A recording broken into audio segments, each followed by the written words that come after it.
नैब का जो चेयरमैन है ना, जिसने ये केस बनाया था जी। 2024 में, उसने खुद भी तोशाखाना से घड़ी ली हुई है। क्या वो जवाब देगा कि उसने कैसे ली हुई है? बहुत सारे फौजियों ने ली हुई है, बहुत सारे सिविलियंस ने लिए हुए हैं तोहफे तोशाखाना के। इमरान खान को सजा इसलिए हो रही है कि वो पाकिस्तान की मिलिट्री एस्टेब्लिशमेंट के रास्ते की दीवार बना और उनके मफादात के सामने आकर खड़ा हुआ। अब एस्टेब्लिशमेंट इमरान खान को निशान इबरत बना रही है ताकि आइंदा कोई और सियासतदान ऐसा करने की जुर्रत ना करे। फैसल वाडा जैसे लोग जो है ना, इनकी कोई औकात नहीं है, इनकी कोई हैसियत नहीं है। ये वो घटिया लोग हैं जिनकी कोई आप मिसाल भी पेश नहीं कर सकते। जब भी कभी किसी डिक्टेटर के खिलाफ बात की जाती है तो वो फौज के पीछे जाकर छुप जाता है। वो कहता है जी लो फौज के ऊपर तनकीद हो गई। ये खब्बी दिखा के सज्जी मारते हैं। जिस दिन इन्हें महसूस हुआ ना कि आज सुहेल अफरीदी के पास वो ताकत नहीं है, ये खैबर पख्तूनख्वा भी छीन लेंगे और वहां पे गवर्नर राज लगा देंगे। रोटी को चोची कहते हैं। आप लोगों को बेवकूफ समझते हैं, आप हाजिरियां लगवाई जा रहे हैं जलसों में और लोग समझेंगे जनाब इमरान खान बाहर आ रहा है। आपको तहरीक खड़ी करनी पड़ेगी, आपको गलियों मोहल्लों में जाना पड़ेगा। और कश्मीर में और यहाँ फर्क क्या था? कश्मीर में जब गोली चली तो लीडरशिप अवाम के बीच में मौजूद रही, वो वहां से निकलकर भागे नहीं, तो उन्होंने अपने टारगेट अचीव कर लिए। यहाँ पे लीडरशिप भाग गई, अवाम लीडरशिप को रोक रही थी, मिन्नतें कर रही थी, उनकी गाड़ी को पत्थर मार रही थी कि रुक जाओ मत भागो। और इमरान खान की लड़ाई किसी एक जर्नैल से नहीं है। इमरान खान की लड़ाई मिलिट्री एस्टेब्लिशमेंट के उस रोल से है जो रोल पाकिस्तान को रोजाना पीछे धकेलता है। लेकिन हमारे देश पे कब्जा हो गया माफियाज का, शुगर माफिया का, आटा माफिया का। एस्टेब्लिशमेंट का अपना एक माफिया है, एक सियासी माफिया है, एक लैंड माफिया है। हमारे मुल्क के ऊपर कब्जा हो गया है। ये कब्जा जब तक नहीं छूटेगा ना, हम ऐसे ही मारे खाते रहेंगे। वेलकम जी, सियासत डॉट पीके से मैं हूं वकार बगा और इस वक्त मेरे साथ मौजूद हैं इमरान रियाज खान। इमरान खान साहब, बहुत शुक्रिया सर आपके वक्त का। सर, बहुत आज शुक्रिया आपका। आज Imran Khan thank you very साहब मच। को। आपके सुनने वालों को अस्सलाम वालेकुम। वालेकुम सलाम। सर, इमरान खान साहब को आज 17-17 साल की सजाएं हुई। जज साहब ने एक रिमार्क दिया और उन्होंने कहा कि ये तो खान साहब की उम्र का लिहाज किया, उनकी बड़ी उम्र है और बुशरा बीबी जो है वो खातून है, इस चीज का लिहाज किया, इसलिए 17-17 साल की सजाएं दी। अता तारा साहब कह रहे हैं कि ये सजाएं बहुत लंबी चलेंगी, एक सजा पूरी होगी दूसरी शुरू होगी। क्या कहेंगे इस सारे मामले पे? ये जज साहब का गिल्ट है जो बाहर आया। यानी वो नाइंसाफी करने के बाद भी ये कहना चाह रहे हैं कि मैंने नाइंसाफी नहीं की।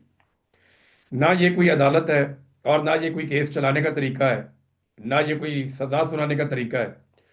दुनिया के अंदर जहां बदतरीन डिक्टेटरशिप होती है, इस तरह तो सद्दाम हुसैन को सजा दिलवाई गई थी, इस तरीके से तो सजाएं दिलवाई जाती हैं। बहुत पुराने जमाने की बात है, जंगी कैदियों को ऐसे सजाएं सुनाई जाती थी। जो इस वक्त पाकिस्तान में जबर और फसाइयत के माहौल में सजाएं सुनाई जा रही हैं, ऐसा तो हमने कभी, यानी कोई मुअज़्ज़ब दुनिया में तो हमने सुना ही नहीं कि इस तरह का जुल्म किया जाए।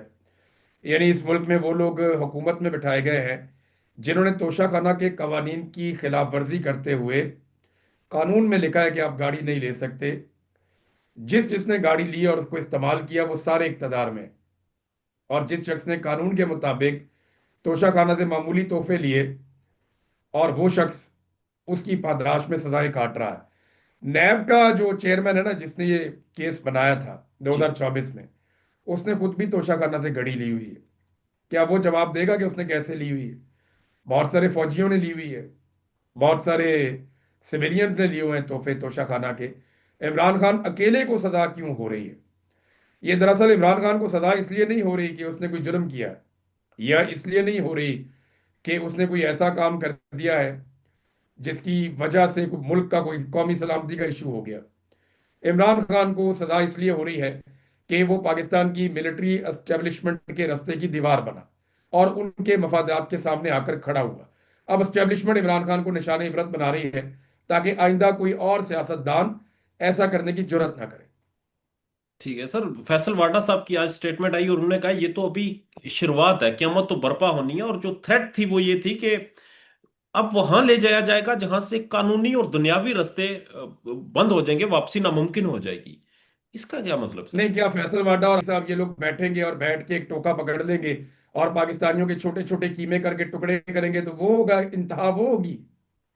और किसे आप इंतहा कहते हैं?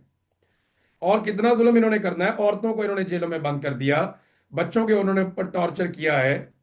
इन्होंने पाकिस्तान के अंदर 1 लाख के करीब घरों की चादर और चारदीवारी का तकद्दुस पामाल कर दिया। पाकिस्तान के अंदर मईशत को इन्होंने जमीन बोस कर दिया। जितने आलमी सरमायाकारी लेकर मल्टीनेशनल कंपनियां पाकिस्तान में आई थी, वो सारी एक एक करके भाग गई। पाकिस्तान में रोजाना की बुनियाद पे टेक्सटाइल सेक्टर पाकिस्तान का वाहिद रीढ़ की हड्डी था, वो एक एक करके बड़ी बड़ी मिलें बंद हो रही हैं। अब तक 144 मिलें बंद हो चुकी हैं और फर्दर बंद होती चली जाएंगी। ये एप्टमा कह रहा है, मैं नहीं कह रहा। लगातार इनकी गवर्नेंस के हालात जो है वो आलमी इदारे बता रहे हैं, इनकी करप्शन के हालात आलमी इदारे बता रहे हैं। अफगानिस्तान का जीडीपी पाकिस्तान से आगे जा रहा है। और क्या करना है फैसल बाडा ने? ये शुरुआत है, तो इंतहा क्या होगी? क्या पाकिस्तान को फिर टुकड़े टुकड़े करना है इन्होंने? क्या पाकिस्तानी अवाम को आग लगा के मारना है इन्होंने? क्या और कौन सा जुल्म करना है? क्या इमरान खान साहब का वहां कीमे वाली मशीन भिजवा के जेल के अंदर उनका कीमा निकालेंगे ये? और क्या करेंगे? ये फैसल वाडा जैसे लोग जो है ना, इनकी कोई औकात नहीं है, इनकी कोई हैसियत नहीं है। ये वो घटिया लोग हैं जिनकी कोई आप मिसाल भी पेश नहीं कर सकते। यानी जितनी घटिया से घटिया आप मिसाल पेश करेंगे ना, तो जिसकी आप मिसाल पेश करेंगे वो भी माइंड कर जाएगा कि यार इतना घटिया तो मैं नहीं हूं। तो ये इतने घटिया और इस लेवल पे उतरे हुए लोग हैं। और ये सिर्फ किसी और के दम पे उछलना, किसी और के दम पे भरोसा करना, किसी और के दम के ऊपर धमकी लगाना, ये मर्दों का शेवा नहीं है। एक दिन ये आदमी अपने लीडर के साथ खड़ा नहीं हो पाया। पहले दिन इस आदमी ने सरेंडर किया और ये बूट चाटना शुरू हो गया, और तब से लेकर अब तक ये यही कर रहा है। मेरे ख्याल में इसको डिस्कस ना ही करने दिया जाए। ये वो मरासी है जो कुश्ती के बाद आगे बिला वजह नाचना शुरू कर देते हैं, चाहे कोई भी फरीक जीते। इमरान खान जीत गया ना, तो ये उधर जाके मरासियों की तरह भंगड़े डालना शुरू कर देगा। मैं इसको अच्छी तरह जानता हूं। इस जैसे लोगों की यही औकात है। किसी संजीदा आदमी को आप डिस्कस करें। मुनीफ फारूक साहब, सर आज उन्होंने दो उनकी स्टेटमेंट्स आई हैं उनके ब्लॉग से, वो बड़ी बड़ी हैरत अंगेज हैं। एक में उन्होंने कहा जी पक्का हुआ केस है, जीएचक्यू हमला केस, उसमें बड़ी सख्त सजा होगी। ये सिंक कर रही है आपस में फैसल वाडा साहब की और मुनीफ फारूक साहब की स्टेटमेंट। और उसके बाद फिर उन्होंने एक ये और सख्त सहाफी जो स्टेटमेंट होते दी। थे ना यार, देखें सहाफियों का ये खबर देना सहाफी का काम था। डाक खाना नहीं सहाफी होता था। खबरें हम देते थे, हमेशा देते थे। और यानी हमने भी एस्टेब्लिशमेंट से खबरें हासिल करने की कोशिश की माजी में। अभी भी अगर कोई तगड़ी खबर हमें मिल जाती है किसी सोर्स से, एस्टेब्लिशमेंट की सोर्स है ना, जहां से कोई ना कोई खबर निकल के आ जाती है, कभी किसी को मिल जाती है, कभी किसी को मिल जाती है, कंट्रोल ही उनका पूरे मुल्क पे। तो अभी भी कोई खबर आती है तो खबर हम देते हैं। लेकिन हम किसी के बिहाफ पे धमकी कभी नहीं देते, कभी नहीं देते। किसी के बिहाफ पे धमकियां देने का काम जो है ना, ये सहाफी का नहीं होता कि जनाब अब तो ये हो जाएगा, अब तो वो हो जाएगा। अभी जो होएगा देखी जाएगी। अब लड़ाई जो है, इमरान खान ने फैसला किया कि पाकिस्तान के फौजी हुक्मरानों के सामने वो घुटने नहीं टेकेगा। साथ में वो ये भी कहता है कि ये मेरी फौज है, ये मेरा मुल्क है, ये मेरी फौज है, ये पाकिस्तान की फौज है, कोई एक आदमी इसका मालिक नहीं हो सकता। अगर परवेज मुशर्रफ ने इस फौज के साथ ज्यादती की थी तो सब उसके खिलाफ खड़े हुए।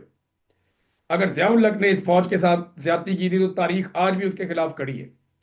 अगर याजा खान ने और अयूब खान ने इस फौज के साथ ज्यादती की है, तो फिर उनके खिलाफ भी कौम खड़ी हुई है, कभी देर से कभी जल्दी। तो ये फौज नहीं है। किसी एक आदमी पे तनकीद को आप फौज पे तनकीद नहीं कह सकते। यही तो फटा है। जब भी कभी किसी डिक्टेटर के खिलाफ बात की जाती है, तो वो फौज के पीछे जाकर छुप जाता है। वो कहता है जी लो फौज के ऊपर तनकीद हो गई। और ये ऑब्वियस है, पुरानी चीज है, वो नई चीज नहीं है। ठीक है, सलमान अकरम राजा साहब ने आज प्रेस कॉन्फ्रेंस की, उन्होंने बताया कि आज खान साहब का जो हाँ से हफ्तों बाद एक पैगाम सामने आया। उन्होंने सोहेल अफरीदी को कहा कि जी आप तैयारी करें, आप जो है वो मूवमेंट शुरू करें, अवाम को एक तैयार करें और प्रोटेस्ट की तरफ जाएं। और साथ उन्होंने एक और बात कही, उन्होंने कहा इमरान खान ने कहा कि मैं मर जाना पसंद करूंगा, मैं इस कौम के लिए सौदा नहीं करूंगा। जबकि मुनीफ फारूक अगेन अपने सोर्स से खबर देते हैं, कहते हैं जेल में जो रिकॉर्डिंग हो रही है, उस्मा खान साहबा से जो मुलाकात हुई उस रिकॉर्डिंग में ये असेस हुआ कि इमरान खान साहब का जो जहन है वो इस लेवल पर है कि वो कह रहे हैं कि आज भी इनकलाब आ जाएगा और लोग बाहर आ जाएंगे, खान साहब बाहर निकल आएंगे और वो डील नहीं करेंगे। ये एग्जैक्ट अल्फाज थे उनके कि डील नहीं करेंगे। जबकि बैक वक्त सलमान अकरम राजा साहब भी यही कह रहे थे कि इमरान खान कह रहे हैं मैं डील नहीं करूंगा, आप अवाम को तैयार करें। देखिए इमरान खान साहब तो डील नहीं करेंगे, क्या पाकिस्तान तहरीक इंसाफ भी इसके लिए तैयार है? ये है वो बड़ा सवाल। इमरान खान साहब तो कुर्बानी दे रहे हैं, वो तो कहते हैं मैं मरने के लिए भी तैयार हूं। क्या पाकिस्तान तहरीक इंसाफ की क़यादत भी इस काम के लिए तैयार है? मैं सारों की बात कर रहा हूं, किसी को इसमें इस्तिस्ना नहीं है। देखिए ना, जिस लेवल पे इमरान खान साहब मामले को ले गए हैं, तहरीक इंसाफ तो किसी मोजज़े का इंतजार कर रही है। यानी वो, उन्हें ये लगता है कि एक दिन अवाम खुद ही से निकल जाएगी और खुद ही से निज़ाम को कंट्रोल कर लेगी और हम उसके बेनिफिशरी बन जाएंगे। तो ऐसा तो नहीं होगा। आपको अपने हिस्से की कुर्बानी देनी पड़ेगी। बगैर कुर्बानी दिए आप बेनिफिशरी नहीं बन सकेंगे, ये मुमकिन नहीं है। आपको मार खानी पड़ेगी अपने हिस्से की, और उसके लिए आपको तैयार रहना पड़ेगा। अब सुहेल अफरीदी के आने के बाद कोई नौजवानों में एक उम्मीद जागी थी, लेकिन उसको भी एक तहरीक में बदलने में पाकिस्तान तहरीक इंसाफ अभी तक कामयाब नहीं हुई। मैं सीरियसली आपको ये बता रहा हूं कि जो मोमेंटम 2024 में था, आप ग्राउंड पे रिपोर्टिंग करते हैं वकार साहब, क्या आप मुझे बताएं कि 2024 वाला मोमेंटम 2025 में आपको दिखाई दिया? जो गंडापुर को मोमेंटम बना बनाया मिला था, पब्लिक के प्रेशर का, एहतजाज का, एक मूवमेंट बनी बनाई गंडापुर को मिली थी, वो बहुत तबाह बर्बाद हुई है बहुत बुरी तरह। और वो पार्टी की आदत के फैसलों की वजह से और उनकी हरकतों की वजह से हुई है। आप मुझे ये बताएं कि क्या सुहेल अफरीदी ने कोशिश तो की है, लेकिन क्या वो वाला मोमेंटम दोबारा बन पाया अभी तक? वो एक सवालिया निशान है ये। नहीं, आप ग्राउंड पे कवर करते हैं ना। क्या एग्जैक्टली आपने exactly। एक भी जलसा वैसा देखा जैसा स्वाबी में हुआ था पिछले साल? इसकी वजह क्या है सर? नहीं, आप पहले मुझे आप बताएं ना कि आपने देखा कि मैं क्या मैं सर वाकई में। मैं कल एक प्रोग्राम में यही सवाल कर रहा था कि हमने इन्हें डरा दिया है, हमने चुप करवा दिया, हमने अंदर ये घुस गए हैं, ये अब निकलेंगे नहीं, गोलियां मार लेंगे। मगर हकीकत में अगर देखें तो पाकिस्तान तहरीक इंसाफ की लीडरशिप में भी वो जोश अब नहीं रहा। सिर्फ बयानबाजी की हद तक बातें हो रही हैं। तो वो मैं आपसे बात कर रहा हूं ना कि जो मोमेंटम बन सकता था वो इन्होंने नहीं बनाया। जी। जो एक तहरीक खड़ी हो सकती थी वो इन्होंने खड़ी नहीं की। ये इस इंतजार में है कि आवाम खुद ही निकलेगी और निकल के हर चीज को कंट्रोल कर लेगी। ये किसी मोजज़े के इंतजार में बैठे हुए हैं कि खुद से कुछ ना कुछ हो जाएगा, हमें कुछ करना नहीं पड़ेगा। ऐसा नहीं होगा। इमरान खान जैसा आदमी, वो खुद कुर्बानी दे रहा है, वो खुद मार खा रहा है, और उसने कई महीने पहले ये बता दिया था, बल्कि अब तो साल होने को आया। इमरान खान ने कहा था कि फैसले अब सड़कों पे ही होंगे, अब ग्राउंड पे फैसले करने की गुंजाइश मौजूद नहीं है। ये इमरान खान ने 26वीं आईनी तरमीम में कह दिया था। अब तो 27वीं आईनी तरमीम भी हो गई है, वो 28वीं के लिए पर तोल रहे हैं। तो सवाल ही पैदा नहीं होता कि कोई ऐसे खुद से मुआवजा हो जाए। ये पाकिस्तान तहरीक इंसाफ को जिम्मेदारी लेनी पड़ेगी। सुहेल आफरीदी को, नौजवानों को मुतहर्रिक करना पड़ेगा। नौजवानों को बाकायदा शमूलियत की दावत देनी पड़ेगी। उन्हें इकट्ठा करना पड़ेगा। जिस तरह इमरान खान साहब मोमेंटम बनाते थे उस तरह उन्हें मोमेंटम बनाना पड़ेगा। अदरवाइज नहीं, वो सोचे भी ना वो इस बारे में कि देखें, अब इसको गौर करें आप। हर दफा एस्टेब्लिशमेंट या उनके टाउट वो ये कहानी सुनाते हैं कि जनाब अब मामला तय हो रहे हैं, अब मफामत हो रही है, और वो कहानी सुनाते हैं और अचानक से सजाएं हो जाती हैं। देखें ना, अखबारात अगर आप पढ़ें तो आजकल जी। आपको क्या खबरें दी जा रही थी कि जी। जनाब कोट लखपत जेल के अंदर क्या महमूद कुरैशी मुज़ाकरात साहब के आ रहे रास्ते हैं खुल और रहे हैं, फलाने फलानी चीजें हो रही हैं, मफामत के लिए कोशिशें की जा रही हैं, एस्टेब्लिशमेंट की पूरी कोशिश। कोट लखपत वालों को कल हो गई 10-10 साल सजा, आज अडयाला वाले को भी हो गई 17 साल सजा। ये खब्बी दिखा के सज्जी मारते हैं। जिस दिन इन्हें महसूस हुआ ना कि आज सुहेल अफरीदी के पास वो ताकत नहीं है, ये खैबर पख्तूनख्वा भी छीन लेंगे और वहां पे गवर्नर राज लगा देंगे, उस वक्त ये बैठ के पछताते रहेंगे कि ये हमसे क्या हो गया, हमें तो हर हाल में एहतजाज करना चाहिए था। तो ये मेरी बात आप लिख कर ले लें। जिस वक्त एस्टेब्लिशमेंट कंफर्टेबल होगी, जिस वक्त एस्टेब्लिशमेंट अपने आप को तवाना महसूस करेगी खैबर पख्तूनख्वा में, ये वहां पे चाहे गवर्नर राज लगाएं, इमरजेंसी करें, कुछ भी करें, दो नंबरी करें, ये वहां की हुकूमत भी पीटीआई की खत्म कर देंगे। तो जब तक वहां पे हुकूमत है, इन्हें तहरीक खड़ी करनी चाहिए थी। जिसके सिलसिले में मैं सीरियसली आपको बताऊं, ये रवायती जलसों से इमरान खान ने बाहर आना है यार। कि आज पेशावर में जलसा है, कल कोहाट में जलसा है, आज फलां जगह भी जलसा है, इससे इमरान खान बाहर निकलेगा? यार, लोग रोटी को चोची कहते हैं। आप लोगों को बेवकूफ समझते हैं, आप हाजिरियां लगवाई जा रहे हैं जलसों में, और लोग समझेंगे जनाब इमरान खान बाहर आ रहा है। आपको तहरीक खड़ी करनी पड़ेगी, आपको गलियों मोहल्लों में जाना पड़ेगा, आपको लोगों को इकट्ठा करना पड़ेगा, आपको लोगों की मेंबर साजी करनी पड़ेगी, आपको पूरी नौजवानों की एक पूरी पुरअमन फोर्स खड़ी करनी पड़ेगी, जो इस बात के लिए आमादा हो कि कुछ हो जाए वो इमरान खान को आजाद करवाएंगे।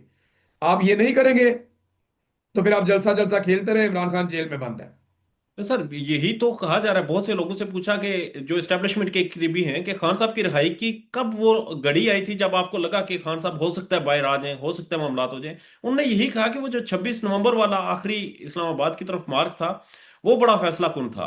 अगर वो मैनेज हो जाता तो इमरान खान साहब के लिए बहुत सी चीजें बेहतर नहीं नहीं, होती। वो तो गंडापुर साहब ने तय कर लिया था ना।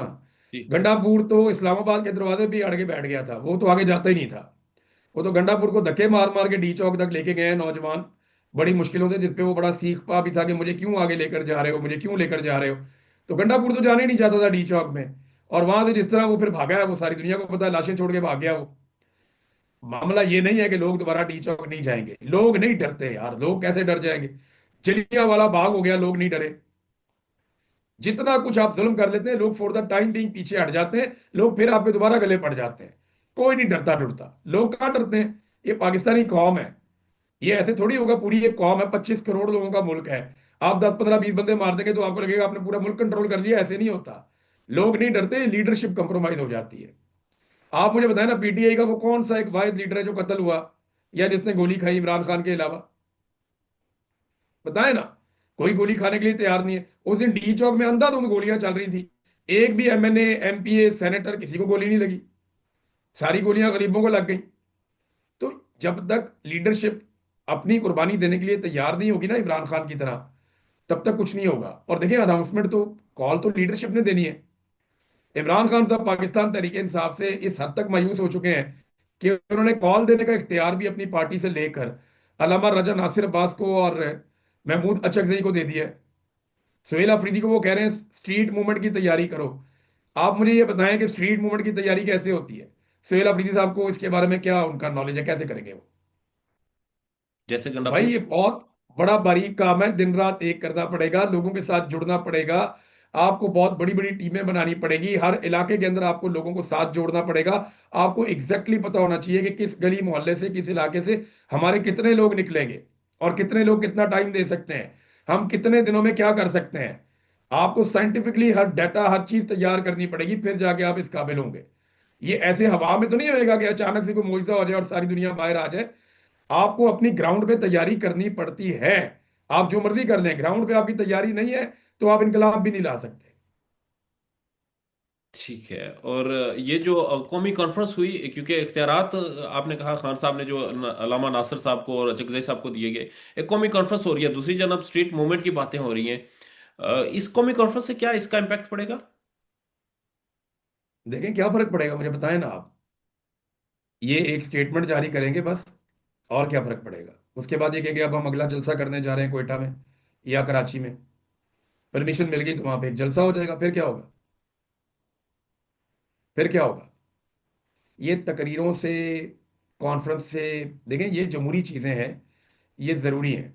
लेकिन पाकिस्तान को फर्क नहीं पड़ेगा, क्योंकि पाकिस्तान के हुक्मरानों ने यह तय कर लिया है कि उन्होंने वोट के साथ हुकूमत में नहीं आना।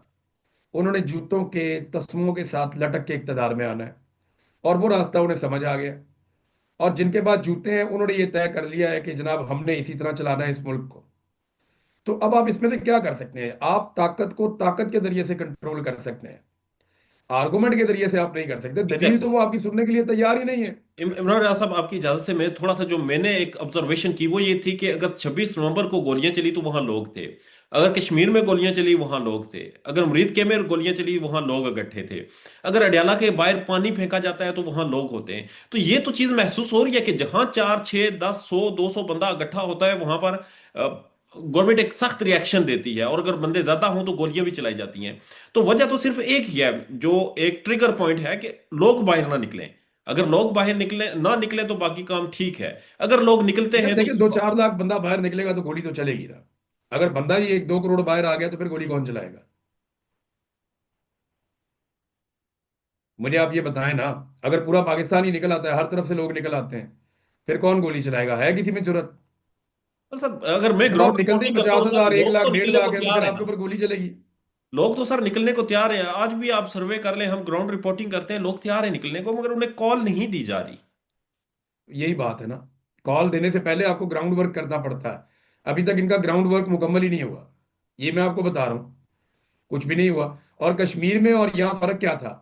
कश्मीर में जब गोली चली तो लीडरशिप अवाम के बीच में मौजूद रही, वो वहां से निकलकर भागे नहीं, तो उन्होंने अपने टारगेट अचीव कर लिए।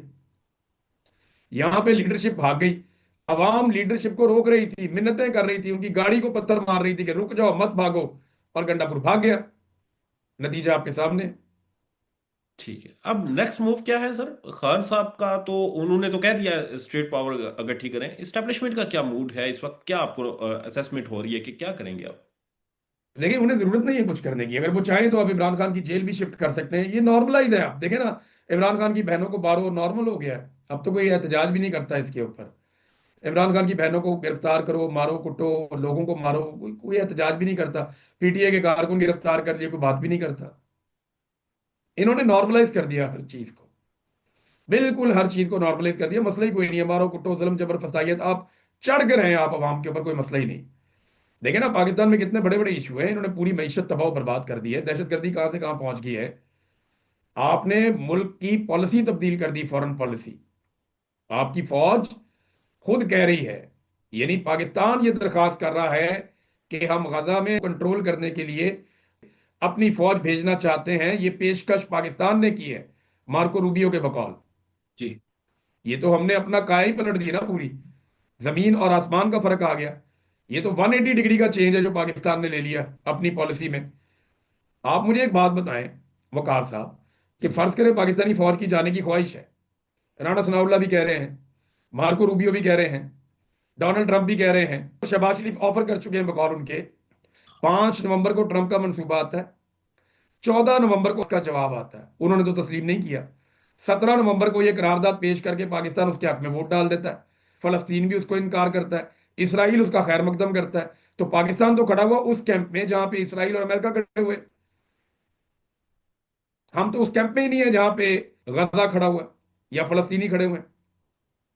हम ये क्यों कर रहे हैं ये सर? लोगों इसका को क्या बेवकूफ फायदा होगा बनाते हैं ये हमें? हमें कहकर, फायदा क्या होगा? हम क्यों कर रहे हैं ये तो एक। पैसे हैं, पैसे पैसे पैसे।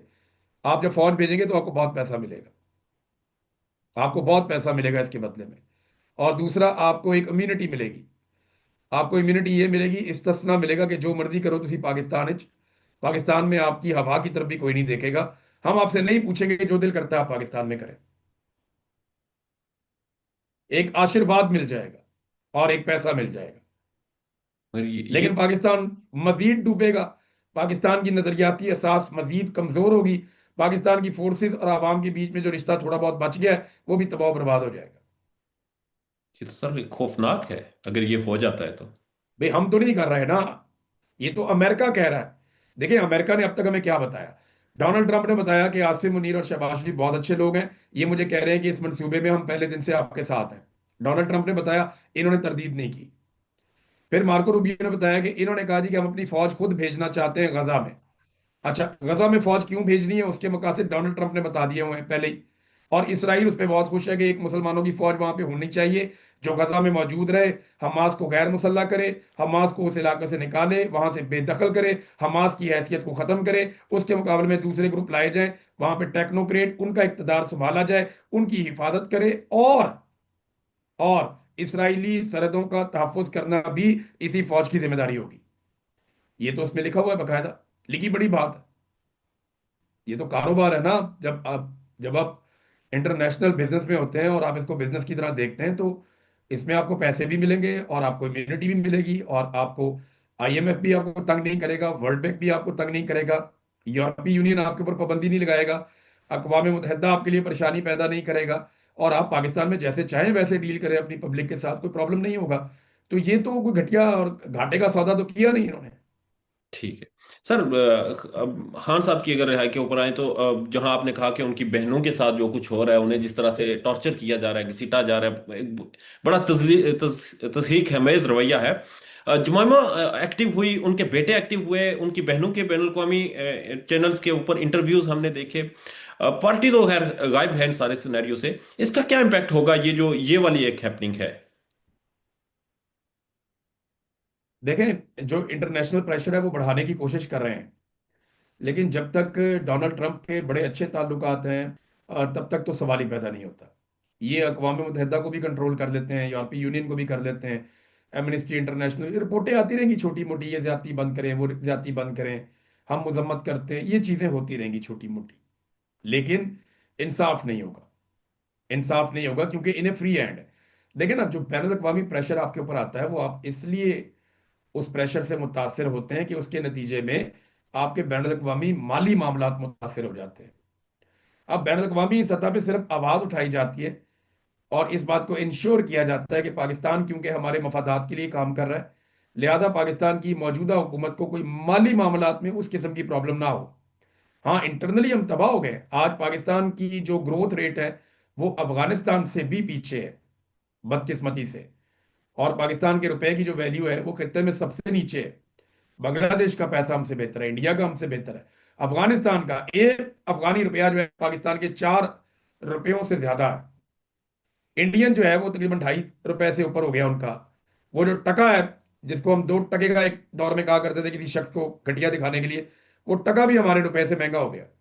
तो ये तो पाकिस्तान के साथ मेहरबानी की है पाकिस्तानी हुक्मरानों ने, पाकिस्तान की मिलिट्री एस्टेब्लिशमेंट ने। और याद रखिएगा, इस फार्मूले के तहत ये बाहर से पैसा भी इकट्ठा कर लेंगे, इस फार्मूले के तहत ये जुल्म और जबर भी कर लेंगे, इस फार्मूले के तहत ये अपने इक्तदार को तूल भी दे लेंगे।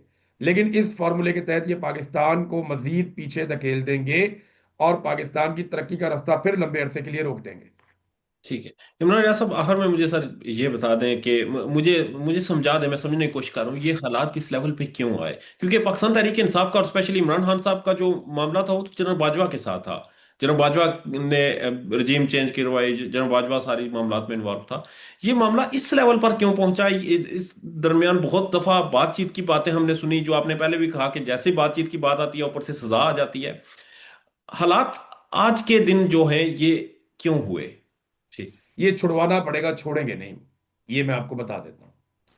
दूसरी मेरी बात आप ध्यान में रखें कि इमरान खान की लड़ाई को जनरल बाजवा से थोड़ी थी। जनरल बाजवा से तो ट्रिगर हो गई ना। पहले तो इमरान खान के अच्छे ताल्लुकात थे एस्टेब्लिशमेंट के साथ, उनकी एस्टेब्लिशमेंट के बारे में सोच भी कुछ और थी। लेकिन फॉर द टाइम बीइंग, यानी अब जैसे जैसे with the passage of time Imran Khan ये समझना शुरू हुए कि फसाद की जड़ तो कहीं और है, और फिर लड़ाई हो गई। इमरान खान की लड़ाई किसी एक जर्नैल से नहीं है। इमरान खान की लड़ाई मिलिट्री एस्टेब्लिशमेंट के उस रोल से है, जो रोल पाकिस्तान को रोजाना पीछे धकेलता है, जो पाकिस्तान को नुकसान पहुंचाता है। और मिलिट्री एस्टेब्लिशमेंट अपने उस किरदार के जरिए से अपने मफादात और अपने कारोबारों को तहफ़्फ़ुज़ देती है। अब ये उनके सर्वाइवल की लड़ाई है। इमरान खान कहता है कि सिविलियंस इस मुल्क को चलाएंगे और इदारे अपने आईनी किरदार के अंदर वापस जाएंगे, जबकि इदारे जो है वो इस बात के लिए आमादा नहीं है, तैयार नहीं है। लिहाजा ये है लड़ाई। लड़ाई ये नहीं है जो आप समझ रहे हैं, कोई जाती लड़ाई हो गई और इमरान खान ने ये कर दिया। अगर नया जर्नैल भी आएगा ना, तो वो कोशिश उसकी यही होगी कि जितना मैक्सिमम वो अपने मफादात को संभाला जा सके। अब हो सकता है कोई शादो नादर कोई ऐसा जर्नैल आ जाए जो आने के बाद कहे नहीं जी नहीं, हमें अपनी आईनी डोमेन में वापस जाना चाहिए, हमें सिविलियंस को सुप्रीमेसी देनी चाहिए, हमें आइन और कानून के मुताबिक अपने इख्तियारात के अंदर रहना चाहिए। हो सकता है कोई ऐसा बंदा आ जाए, लेकिन इम्कानात नहीं है, क्योंकि ज्यादातर जो बंदे आए हैं उन्होंने हमेशा अपने आप को कानून से और हर चीज से बालातर समझा। ये पाकिस्तान की तारीख है। मैं एक बात आपको और कहना चाहूंगा आपके प्लेटफॉर्म पे ही, कि siyaasat.pk से मैं और मेरे तमाम दोस्त, हम सब इसके साथ इजहार यकजहती करना चाहते हैं। जिन हालात से आप लोग गुजर रहे हैं, हमें इस बात का अदराक है, हमने ये सारी चीज़ें होते हुए अपने साथ देखी हैं, अपनी फैमिलीज के साथ ये सब कुछ होता हुआ देखा है, ये तकालीफ हमने उठाई हैं। तो हम समझ सकते हैं कि आप लोग आज किस वक़्त से गुजर रहे हैं। अल्लाह ताला आप सबके लिए आसानियां पैदा करे, और ये मुश्किल वक्त गुजर जाएगा, मैं आपको ये भी बता देता हूँ, लेकिन ये वक्त आप लोगों को कुंदन बनाएगा। और siyaasat.pk का नाम जो है वो जिंदा रहेगा, इसलिए कि इन्होंने जुल्म के सामने झुकने से इनकार किया था, इन्होंने जालिम की बात मानने से इनकार किया था, और लालच के आगे घुटने नहीं टेके, बल्कि इन्होंने जो उसूली मौक़िफ़ है उसके साथ खड़ा होना पसंद किया। तो सोहराब बरकत के हवाले से बड़ी मुझे तशवीश है। जितना लंबा टाइम उन्हें हो गया, अब चौथा हफ्ता चल रहा है और उन्हें आज़ाद नहीं किया जा रहा। एक के बाद एक केस, एक के बाद एक केस में धर दिया जाता है। ये बड़ा जुल्म है। मैं क्योंकि खुद जाती तौर पे इन चीज़ों से गुजरा हूं, तो मैं समझ सकता हूं कि जिन हालात से वो गुजर रहे होंगे। आप लोगों की जिसकी भी उनसे मुलाकात हो, उनसे कहिएगा कि डटे रहें, ये वक्त गुजर जाएगा इंशाल्लाह, उन्होंने ऐसी बताया था कोई सर, बात नहीं है। आपके आपके एक व्लॉग में आपने कहा था कि उन्हें खाना पहुंचा दिया जाए, तो एक बंदा उनके लिए खाना लेकर गया था। उन्होंने ये मैसेज आपको देने के लिए कहा था, हमारी बात नहीं उसकी, मैं आपको दे नहीं सका। तो वो खाना लेकर गया, फूड पांडा वाला था, उन्होंने अंदर जाने दिया। उसने कहा जी सोराब बरकत के लिए ये खाना लेकर आया हूं मैं। जब उन्होंने खाना रखा तो उन्होंने कहा जी पैसे वैसे जो उन्होंने देने की पूछा कि कौन देगा या हो गए, उन्होंने कहा नहीं ये इमरान रियाज साहब का मैंने व्लॉग सुना था, उन्होंने बताया था, तो मैंने किसी से पूछा, मुझे पता चला है कि वो लाहौर में है, तो मैं ये खाना देने के लिए आ गया। तो उस वक्त वहां पे जो एहलकार थे उन्होंने कुछ नाजेबा एक बड़ा सख्त बिहेवियर अपनाया उस फूड पांडा वाले के साथ, खैर वो वहां से चला गया। सोराब बरकत साहब ने बताया था कि ये उन्हें जेल में रहते हुए, वो एफआईए की कैद में रहते हुए पता चला कि आपने कहीं बात की तो ये खाना उन तक पहुंचा। देखिए मुझे तकलीफ है, वो भाई जो खाना लेकर गए उनका बहुत शुक्रिया। ये पाकिस्तान जो है ना, ये हमारा है। हम हैं पाकिस्तानी। हमारे पास ओनरशिप है, हम सारे एक दूसरे का बाजू हैं। हम सब एक दूसरे की बात सुनते हैं। लेकिन हमारे देश पे कब्जा हो गया माफियाज का। शुगर माफिया का, आटा माफिया का, एस्टेब्लिशमेंट का अपना एक माफिया है, एक सियासी माफिया है, एक लैंड माफिया है। हमारे मुल्क के ऊपर कब्जा हो गया है। ये कब्जा जब तक नहीं छूटेगा ना, हम ऐसे ही मारे खाते रहेंगे। हम ऐसे ही दरबदर होते रहेंगे। पाकिस्तानियों को एक दिन इकट्ठे होकर ये कब्जा छुड़वाना है। ये लड़ाई जीतने के अलावा हमारे पास रास्ता कोई नहीं है भाई। हमें ये लड़ाई जीतनी पड़ेगी, कुछ भी करके हमें इसमें सुरखरू होना है। हमने अपने अपने हिस्से की कुर्बानी देनी है, अपने अपने हिस्से की मार खानी है। मैंने बहुत मार खाई है, बहुत। वो इसलिए नहीं खाई मैंने कि मैं चुप करके बैठ जाऊंगा। मैंने इसलिए खाई है कि ये मेरा हिस्सा था जो मैंने डाला है, और मैं और हिस्सा डालने के लिए भी तैयार हूं। आज भी हम तकालीफ बर्दाश्त कर रहे हैं। मैं उम्मीद करता हूं कि ये वक्त गुजर जाएगा, ये रात ढल जाएगी, एक बेहतरीन सवेर आएगी। लेकिन उस वक्त के लिए हमें कोशिश करनी पड़ेगी। सबको अपना अपना दिया जलाना पड़ेगा, ताकि रात में जितना भी अंधेरा हो, हम कम से कम अपने हिस्से की रोशनी, अपने हिस्से की शम्मा जलाते रहें।